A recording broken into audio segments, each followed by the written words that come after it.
Ndëruar miq, do të flasim për një ngjarje të rëndë që ka ndodhur në Kosovë, në Podujev. 3 janë viktimat, një bilanc tragjik, luftem, një krim pasioni për të cilën e më shumë dhe më qartë do të flasim me gazetarin Faton Mehmeti. Faton, përshëndetje dhe faleminderit. Përshëndetje juve. Çfarë dim deri tani për këtë ngjarje të rëndë? Që sigurisht thashë pak duket sigurisht një krim pasioni. Ju keni folur që brenda atij ka pasur edhe pengmarrje, pra një skenar i përgatitur. Viktima autore më pas 2 vrasjeve më pas i ka dhënë fund jetës. Çfarë ka lënë pas dhe çfarë dim deri tani? Po ngjarja ka ndodhur dje diku nga ora 17 ku Ardita Gashi tash më e vdekur 31 vjeçorja ka pas një lidhje me një personin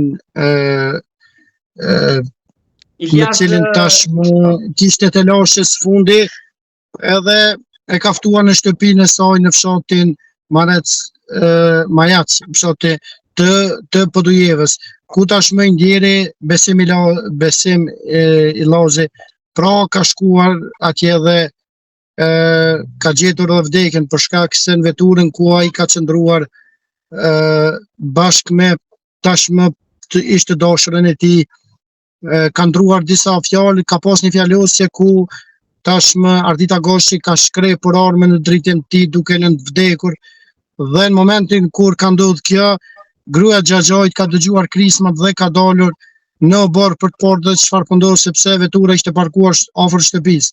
Dhe tashmë Ardita ka dalur në gjendje shok, ka qelluar edhe në dritën e saj, e ka qelluar edhe atë, e ka plagosur dhe bashkë me të janë futur në shtëpinë e saj ku e ka mbajtur peng për më tepër se një orë. Ajo ka qenë e plagosur dhe në shtëpi, që është edhe më traumatike, kanë qenë disa fëmijë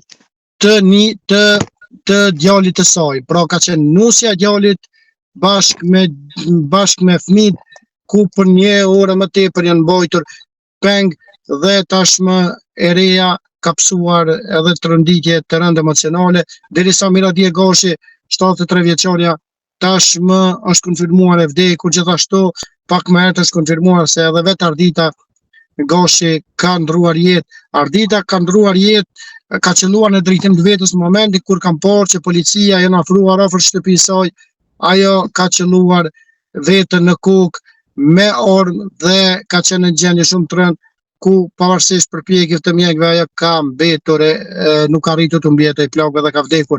Gjithashtu edhe gruaja Xhaxhait, edhe personi me cilin ai ka qenë pra në lidhje, edhe ai ka 45 vjeçari, pra me emrin Illazi, edhe ai pra ka mbetur i vdekur në një vend, ndërsa këto ka ndruar në qendrën klinike universitare në Prishtinë.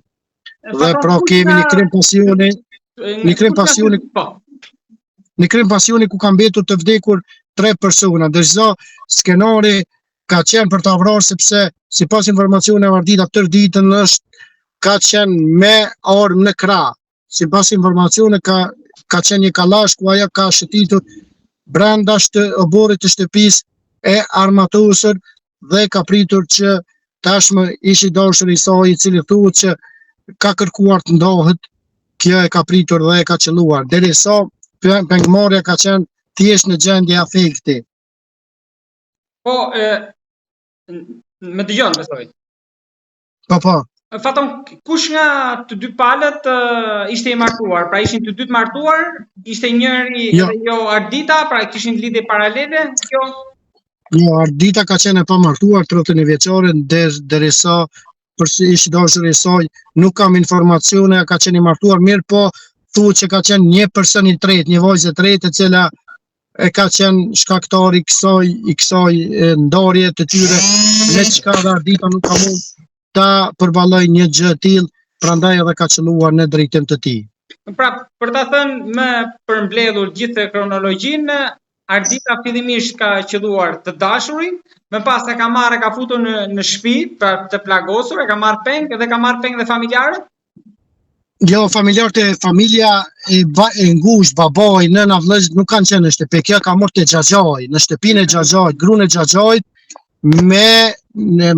me nusën e saj dhe me fëmijët. Vetëm ata kanë qenë në shtëpi sepse tjerët ishin në punë. Ka ndonjë reagim nga të dy palët, nga familjet? Të tre tani. Familjet janë ende në gjendje shoku, nuk kanë dhënë informacione për mediat, ata thjesht e kanë thënë që kanë pas grindje çifti mirë, po nuk kanë menduar se do të shkojnë deri tek skenarit të mërshëm.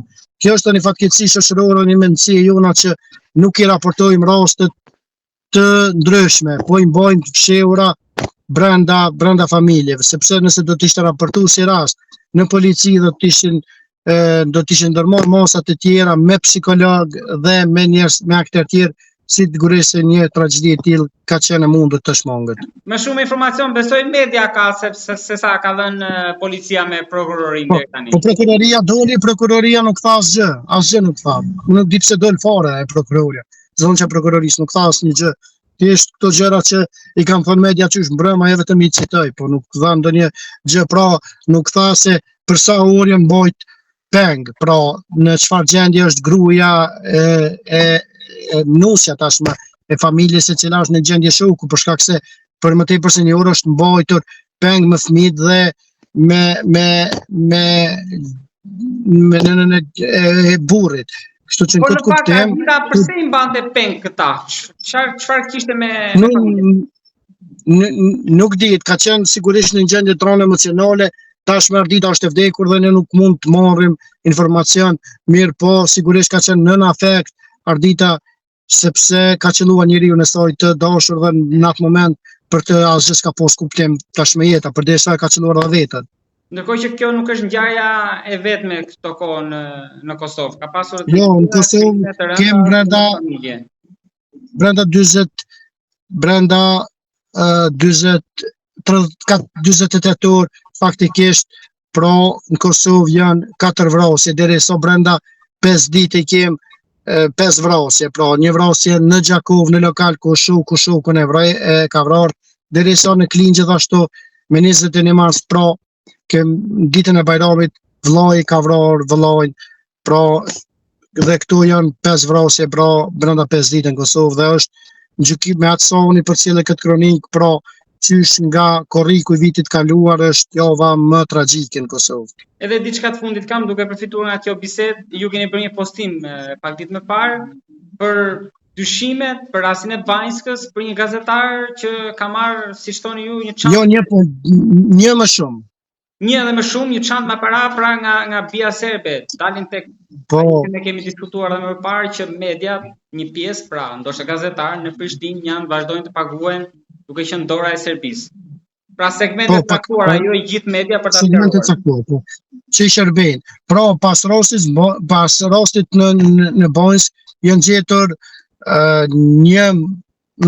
gjetur disa para dhe sipas informacioneve që kanë arritur edhe të zbulojnë edhe organet e rendit, atë flitet që ato para kanë qenë të destinuara për një ose më shumë gazetar dhe këto para do t'i jepshin përmes një agjendi të UDBA-s, mirë po edhe ai shqiptar, që për t'ia dhënë ato, me çfarë arsyetimi, për çfarë, sigurisht nuk jepin informacione, mirë po dihet që për të bërë propagandë për rastin Banjsk, duke e kamufluar atë si një rast ku institucionet e Kosovës kanë ushtruar terror ndaj qytetarëve dhe ju kanë ndjekur grupet kriminale atje.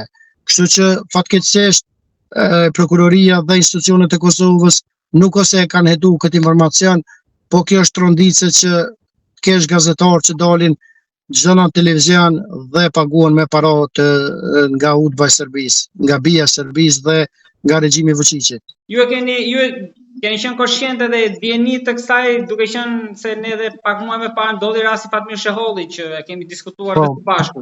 Kështu që kanë dalë hapur media pa frikë dhe pa nguroj.